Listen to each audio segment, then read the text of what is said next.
Uma gangue de garotos estava ao nosso redor, 6 ao todo. Garotos brancos com roupas caras e expressão perversa, como os garotos da academia iense. Moleques ricos brincando de ser malvados. Por instinto, destampei contra a corrente. Quando a espada apareceu do nada, eles recuaram, mas seu líder ou era muito estúpido ou muito valente, porque continuou avançando em minha direção com um canivete de mola. Cometi o erro de desferir um golpe. O garoto deu um grito agudo, mas ele devia ser 100% mortal, porque a lâmina passou inofensiva por seu peito. Ele olhou para baixo. Mas que... Calculei que teria mais ou menos 3 segundos antes que o choque dele se transformasse em raiva. Corram! Gritei para Annabeth e Grover. Empurramos 2 deles para fora do caminho e disparamos pela rua, sem saber aonde estávamos indo. Dobramos uma esquina numa curva bem fechada. Ali! Gritou Annabeth. Somente uma loja do quarteirão parecia aberta, as vitrines brilhando em neon. O letreiro acima da porta dizia algo como Laciapo ads masca aguds os scrato. Palácio das Camas d'Água do Crosta? Traduziu Grover. Não parecia o tipo de lugar onde eu entraria, a não ser em uma emergência, mas sem dúvida era essa a situação. E rompemos pelas portas, corremos para trás de uma cama d'água e nos abaixamos. Uma fração de segundo depois, a gangue de garotos passou correndo do lado de fora. — Acho que os despistamos, ofegou Grover. Uma voz atrás de nós retumbou. — Despistaram quem? Nós 3 pulamos. Logo atrás, em pé, estava um cara que parecia um tiranossauro em trajes de passeio. Tinha pelo menos 2 metros e tanto de altura, completamente careca. A pele era cinzenta e curtida como couro, olhos de pálpebras grossas e sorriso frio, reptiliano. Aproximava-se lentamente, mas tive a sensação de que poderia se mover depressa, se precisasse. Seu traje parecia saído do Cassino Lotus. Era dos gloriosos anos 70. A camisa era de seda estampada, desabotoada até a metade do peito, sem pelos. As lapelas do casaco de veludo eram largas como pistas de pouso. Eram tantas correntes de prata no pescoço que nem consegui contar. — Eu sou o Crosta, disse com um sorriso amarelo de tanto tártaro. Resisti ao impulso de dizer: — Sim, está na cara. — Desculpe a invasão, falei. Estamos só dando uma olhada.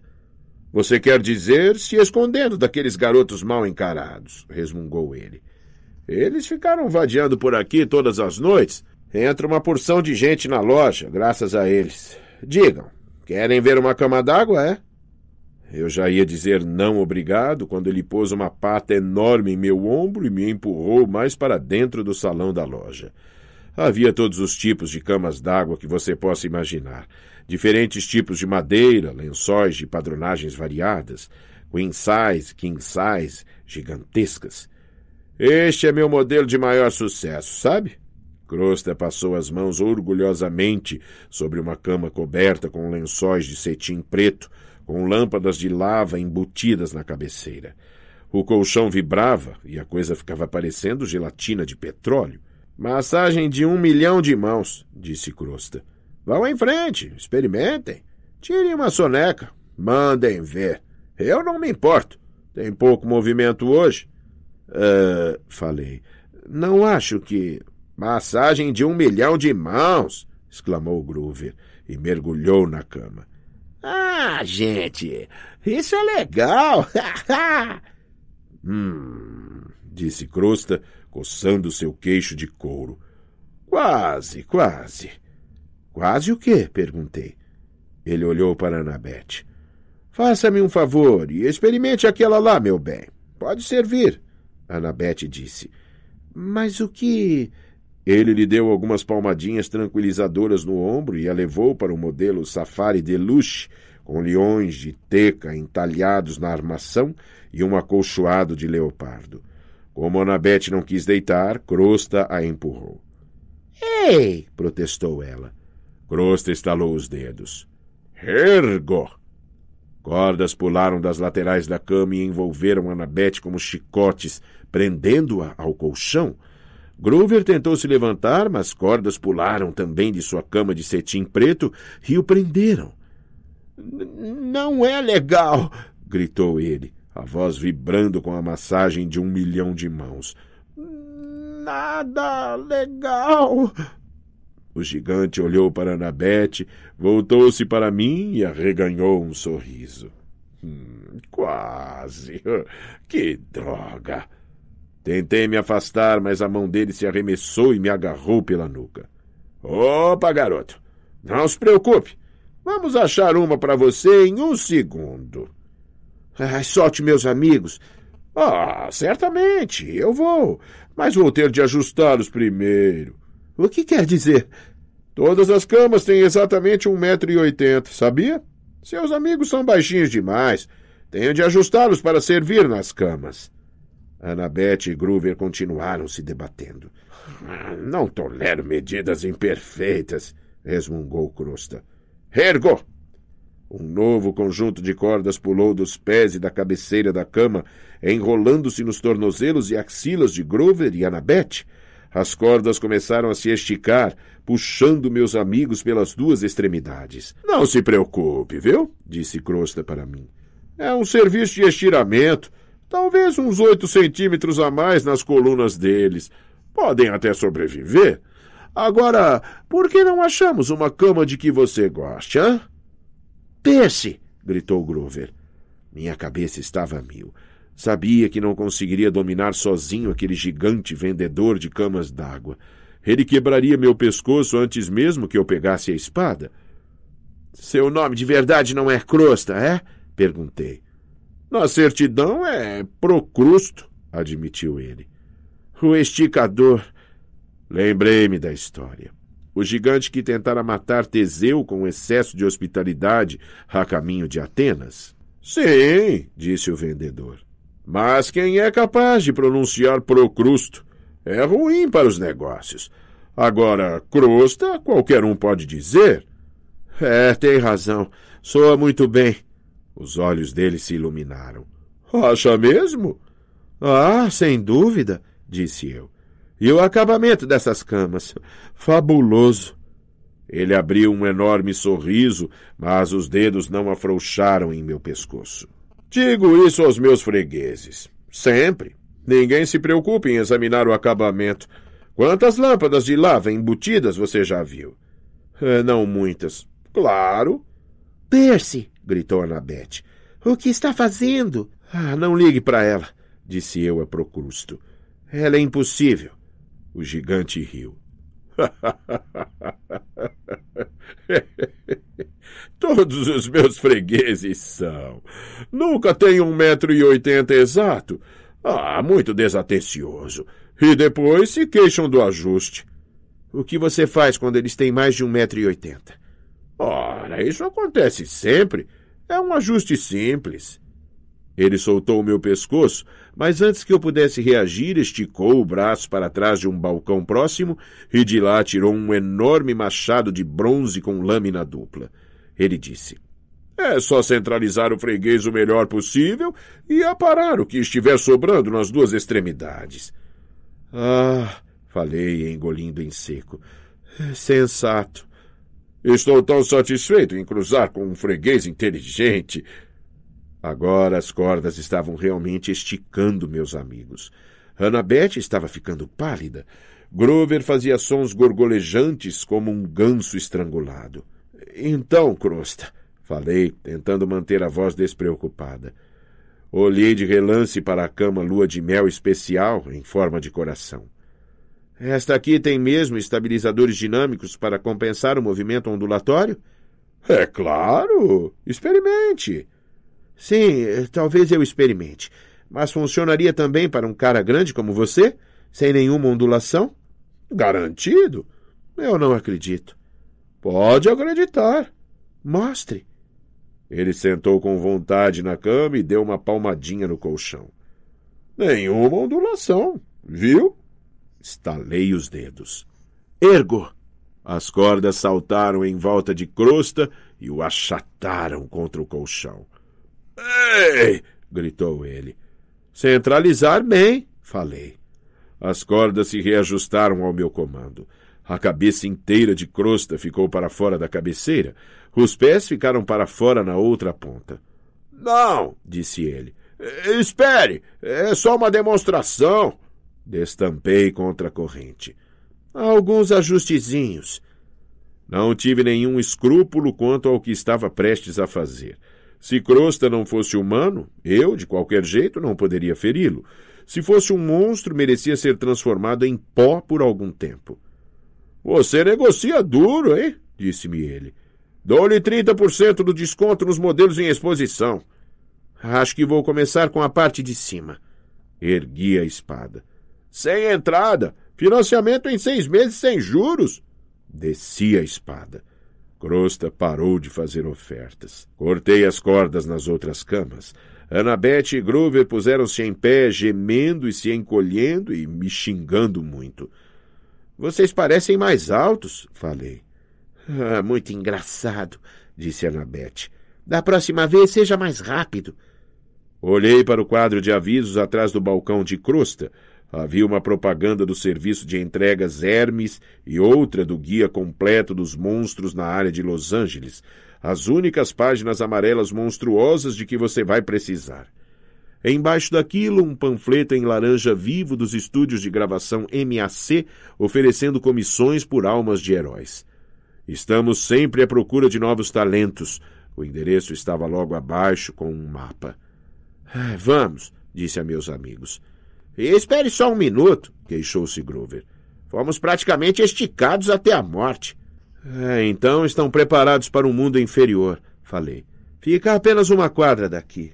Pasta 18. 18. Annabeth usa a aula de adestramento. Estávamos nas sombras da Valencia Boulevard, olhando para as letras douradas gravadas no mármore negro.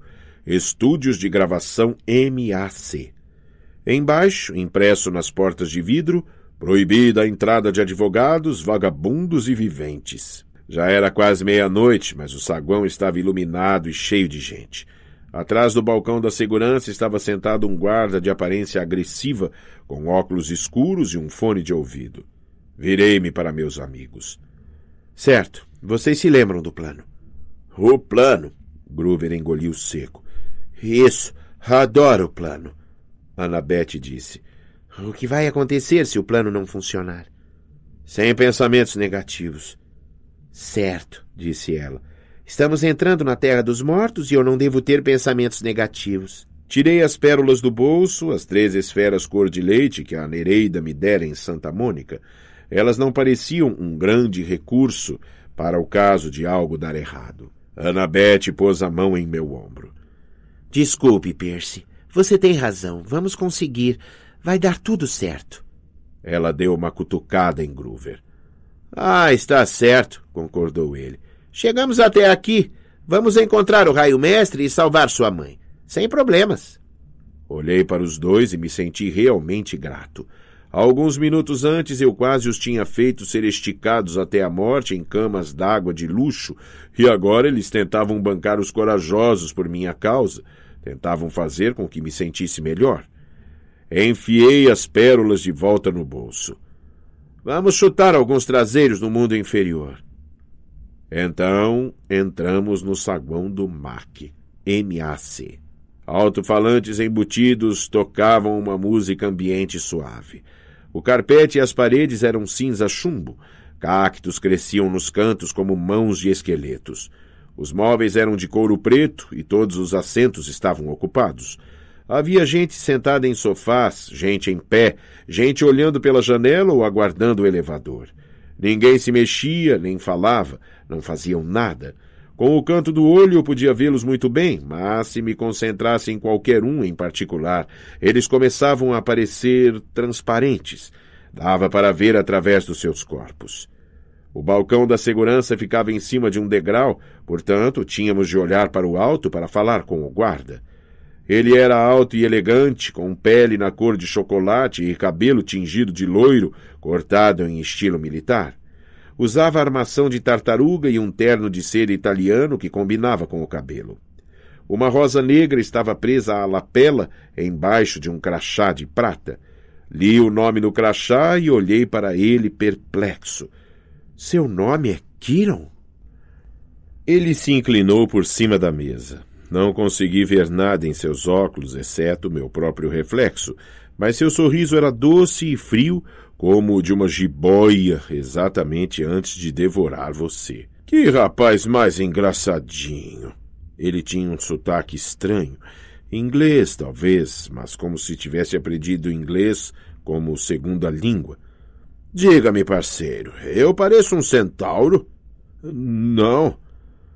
Senhor, acrescentou ele suavemente. Senhor, falei. Ele segurou o crachá e correu o dedo embaixo das letras. Consegue ler isto, parceiro? Aqui diz C-A-R-O-N-T-E. Diga comigo. Caronte. Caronte. Fantástico. Agora, Senhor Caronte. Senhor Caronte, disse eu. Muito bem. Ele se recostou.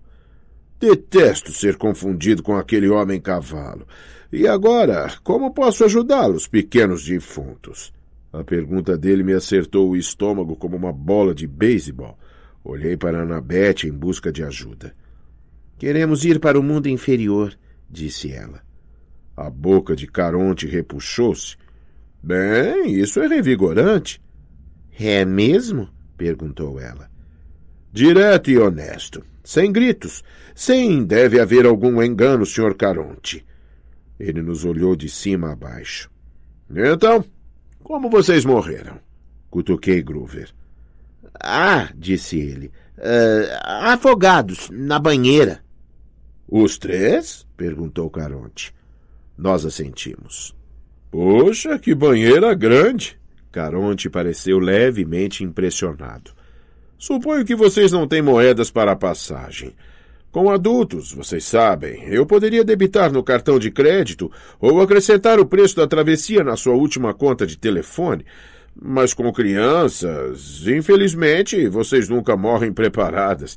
Acho que terão de ficar sentados por alguns séculos. Mas nós temos moedas. Pus 3 dracmas de ouro sobre o balcão, parte da provisão que eu encontrara na mesa do escritório de crosta. Ora, vejam. Caronte umedeceu os lábios. Dracmas de verdade? Não vejo uma dessas faz... Seus dedos pairaram avidamente sobre as moedas. Estávamos muito perto. Então Caronte me olhou. O olhar frio atrás dos óculos pareceu abrir um buraco em meu peito. Mas você não conseguiu ler meu nome direito? Você é disléxico, rapaz? Não, sou um morto. Caronte inclinou-se para a frente e deu uma cheirada. Você não está morto. Eu devia saber. É um filhote de Deus. Temos de chegar ao mundo inferior, insisti. Caronte rosnou no fundo da garganta.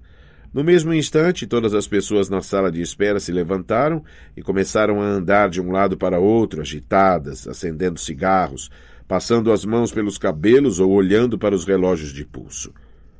Vão embora enquanto podem, disse-nos Caronte. Vou ficar com estas moedas e esquecer que os vi.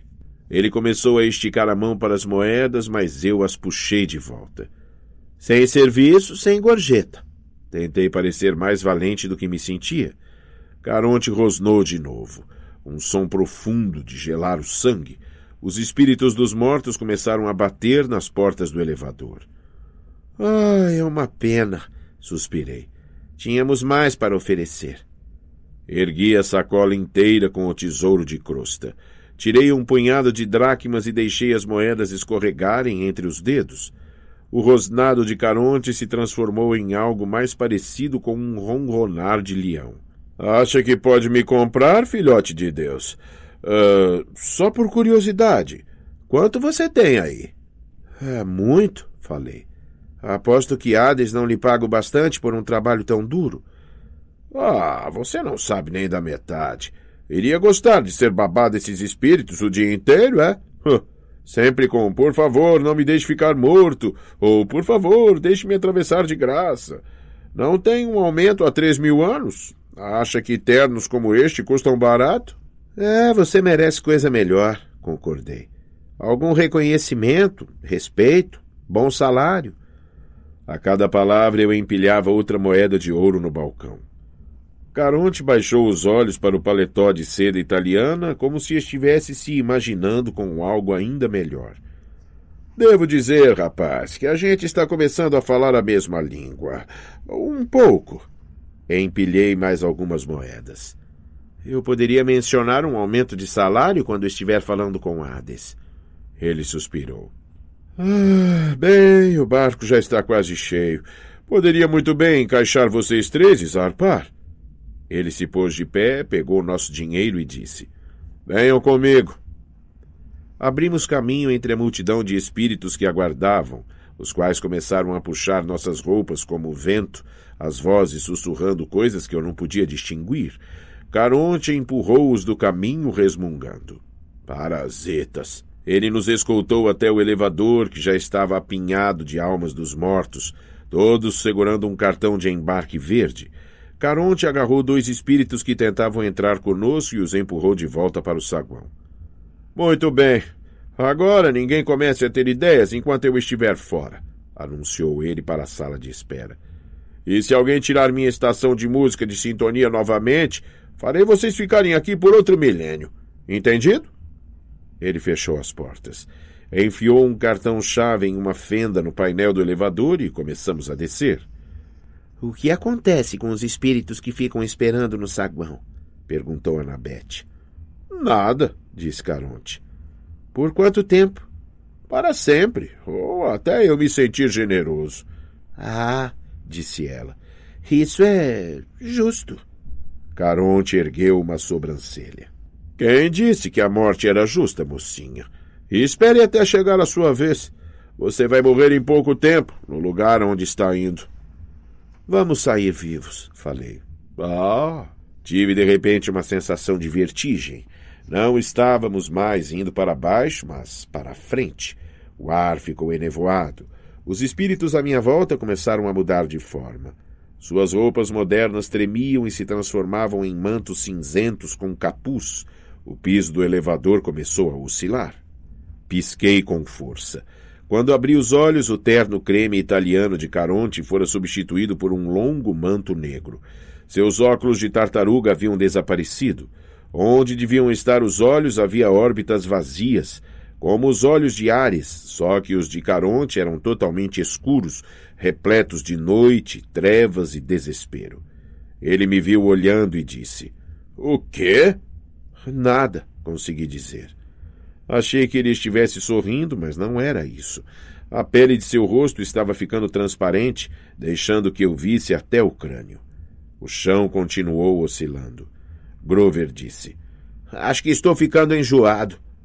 Quando pisquei de novo, o elevador não era mais um elevador. Estávamos dentro de uma barcaça de madeira.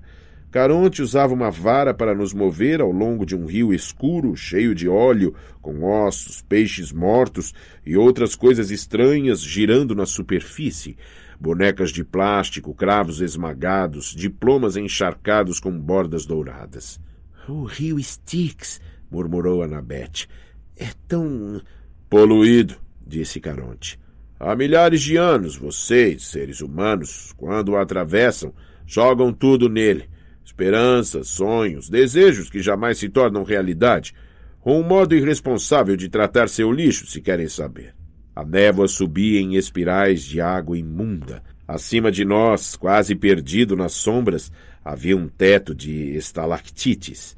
À frente, a costa distante brilhava com uma luz esverdeada, a cor do veneno. O pânico obstruiu minha garganta. O que eu estava fazendo ali? Aquelas pessoas ao meu redor estavam mortas. Annabeth agarrou minha mão.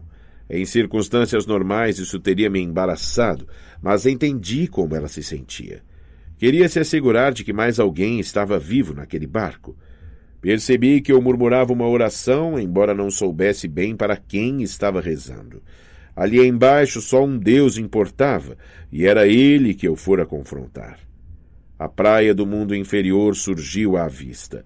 Rochas escarpadas e areia vulcânica negra se estendiam terra adentro por cerca de 100 metros até um muro alto de pedra que se prolongava para os lados até onde a vista podia alcançar.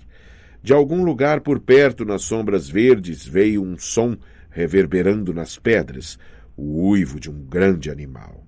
"O velho Três Caras está com fome", disse Caronte. Seu sorriso se tornou esquelético à luz esverdeada. "Má sorte para vocês, filhotes de deuses." O fundo do nosso barco deslizou sobre a areia preta. Os mortos começaram a desembarcar. Uma mulher segurando a mão de uma menininha, um casal de idosos capengando lentamente, de braços dados. Um menino que não era mais velho que eu arrastava os pés em silêncio em seu manto cinzento. Caronte disse: "Eu lhe desejaria sorte, parceiro, mas isso não existe por aqui. Lembre-se, não deixe de mencionar meu aumento de salário, hein?" Ele contou nossas moedas de ouro em sua bolsa, depois pegou a vara. Gorjeou algo que parecia uma canção de Barry Manilow enquanto empurrava a barcaça de volta através do rio. Seguimos os espíritos por um caminho já muito percorrido. Não sei muito bem o que estava esperando, os portões do céu, uma ponte levadiça grande e escura ou coisa assim. Mas a entrada para o mundo inferior parecia uma mistura de segurança de aeroporto com a autoestrada de New Jersey. Havia 3 entradas separadas embaixo de um enorme arco negro que dizia: "Você está entrando em Erebo." Em cada entrada havia um detector de metais com câmeras de segurança instaladas no alto. Depois disso, havia cabines de pedágio operadas por ghouls, como Caronte. Os uivos de animal faminto eram agora muito altos, mas eu não conseguia ver de onde vinham. O cão de 3 cabeças, Cérbero, que deveria guardar a porta do Hades, não estava em lugar nenhum. Os mortos formaram 3 filas, 2 identificadas como atendente de serviço e uma como morte expressa. A fila morte expressa estava avançando sem parar. As outras 2 se arrastavam. "O que você imagina?" perguntei a Annabeth. "A fila rápida deve ir diretamente para os campos de Asfódelos", disse ela, sem contestação. "Eles não querem se arriscar ao julgamento do tribunal porque pode ir contra eles." "Existe um tribunal para gente morta?" "Sim, 3 juízes. Eles se revezam na magistratura. O rei Minos, Thomas Jefferson, Shakespeare, pessoas assim. Às vezes olham para uma vida e concluem que aquela pessoa precisa de uma recompensa especial, os Campos Elíseos. Às vezes decidem por um castigo, mas a maioria das pessoas, bem, elas apenas viveram. Nada de especial, nem bom nem mal. Então vão para os campos de Asfódelos." "E fazem o quê?" Grover disse. "Imagine-se em um campo de trigo no Kansas, para sempre." "Dureza", disse eu. "Não tanto quanto aquilo", murmurou Grover. "Olhe." Uma dupla de ghouls de mantos negros havia puxado um espírito para o lado e o estava revistando junto à mesa de segurança. O rosto do morto parecia vagamente familiar. "Ele é o pregador que saiu no noticiário, está lembrado?" perguntou Grover. "Ah, sim." Eu lembrava. Nós o tínhamos visto na TV 1 ou 2 vezes no dormitório da Academia Yancey. Era um teleevangelista chato do norte do estado de Nova York que arrecadara milhões de dólares para orfanatos e depois foi pego gastando dinheiro em artigos para sua mansão, como assentos de privada folheados a ouro e um campo de minigolfe. Morrera numa perseguição da polícia quando seu Lamborghini abençoado despencou de um penhasco. "O que estão fazendo com ele?" perguntei. "Castigo especial de Hades", adivinhou Grover. "As pessoas realmente más recebem atenção particular dele quando chegam. As benevolentes vão preparar uma tortura eterna para ele." Pensar nas fúrias me fez estremecer. Percebi que naquele momento estava no território delas. A velha senhora Dodds devia estar lambendo os beiços de expectativa.